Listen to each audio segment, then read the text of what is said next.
Election Day 2020 is over. It's behind us.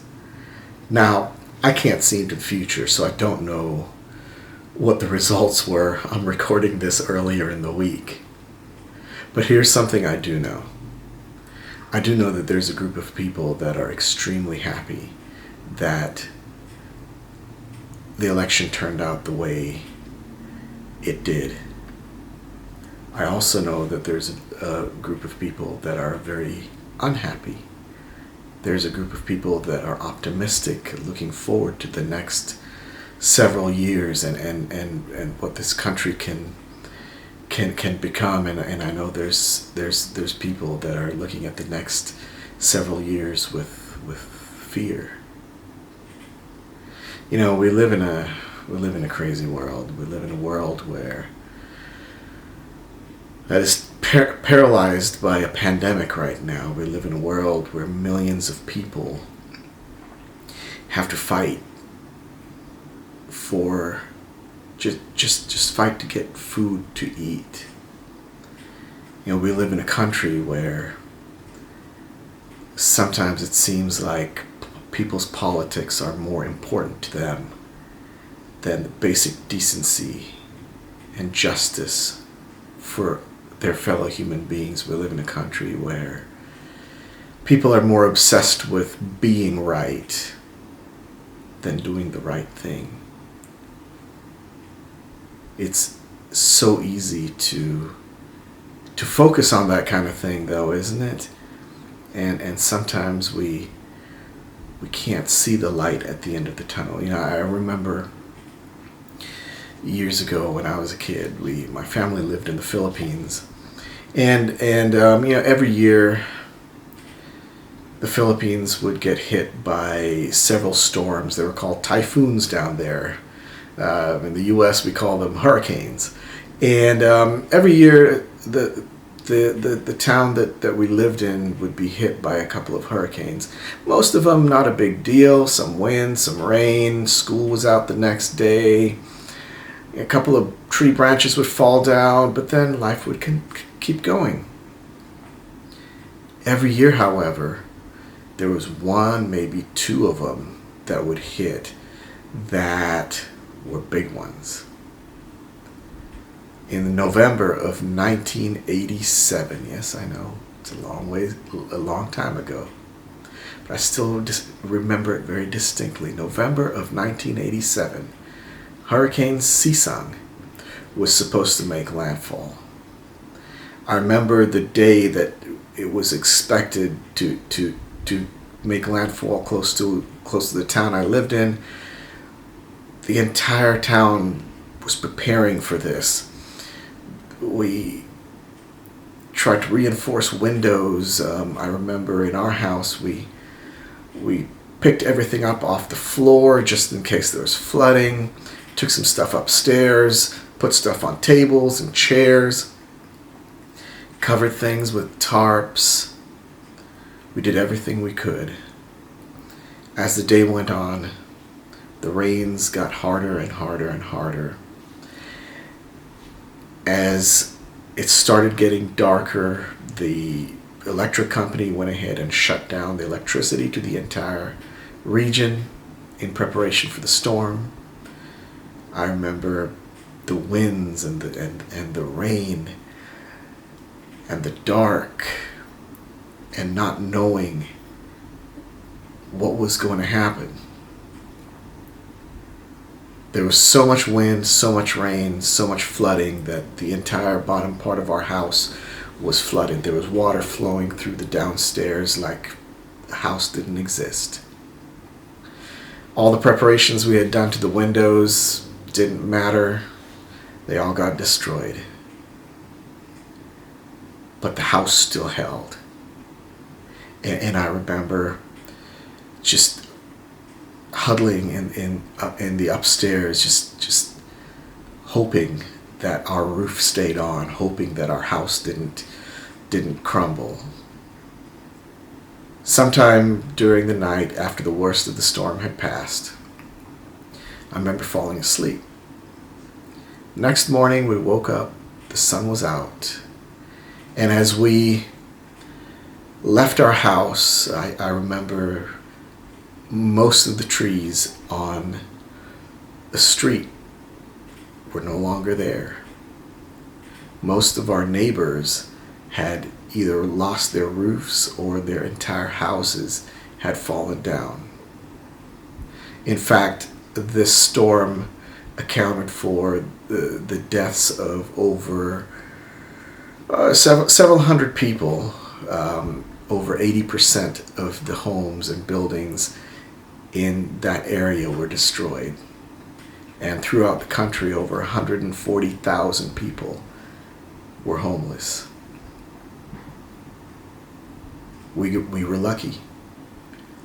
Our house stood. You know, in life we face storms all the time. Maybe not necessarily the kind brought on by the weather, but there are storms that we face in our lives, whether it's our health, whether it's our finances, whether it's our relationships, whether it is social justice, whether it is politics, whatever it is, those storms are just as real. Well, let me read something for you though, that I find comforting in these storms. It comes from John 16:33. These are Jesus' words. He says, I have told you these things so that in me you may have peace. In this world you will have trouble, but take heart, I have overcome the world. As we listen to this song, Praise You in the Storm, by Casting Crowns, I pray that you will take the time to reach your hand up toward God, because God is already reaching down for your hand. And He has promised us that He will give us the peace and He will give us the strength necessary to make it through the storm. I wish by now, God, you would have reached down and wiped our tears away, stepped in and saved the day. But once again, I say amen, and it's still raining. And as the thunder rolls, I barely hear you whisper through the rain, I'm with you.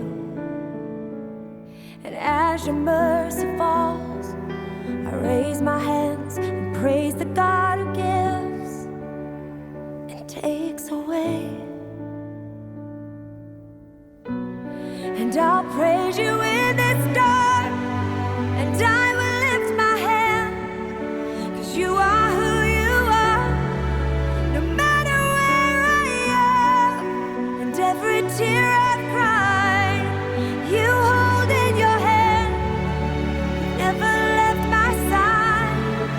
Though my heart is torn, I will praise you in this storm.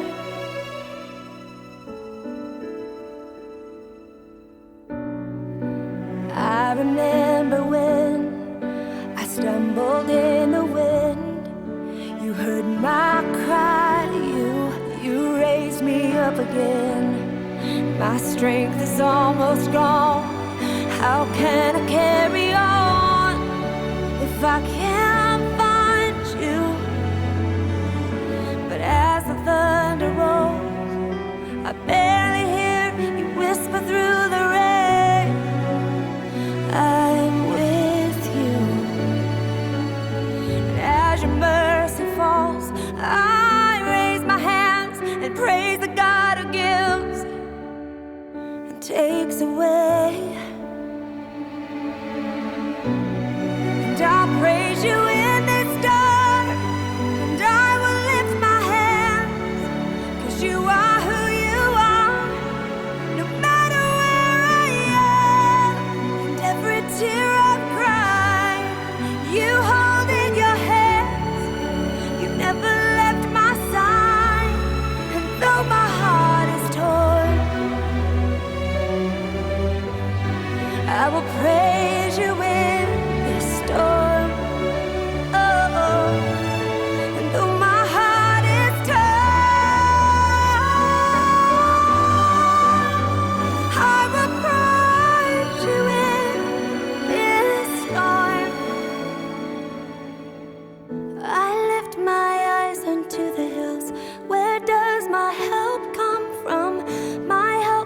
from the Lord, the maker of heaven and earth. I lift my eyes unto the hills. Where does my help come from? My help comes from the Lord, the maker of heaven and earth.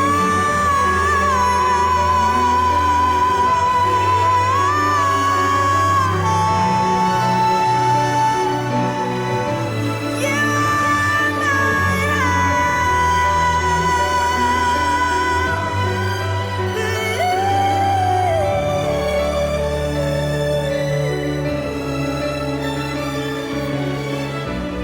and I'll praise you in this storm, and I will lift my hands, 'cause you are who you are. No matter where I am, and every tear I've cried, you hold in your hands.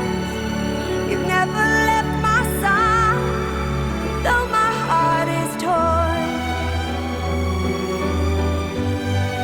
I will praise you in this storm, yeah. And though my heart gets torn, I will praise you in this storm. I will praise you in this storm. Praise you in the storm. I will praise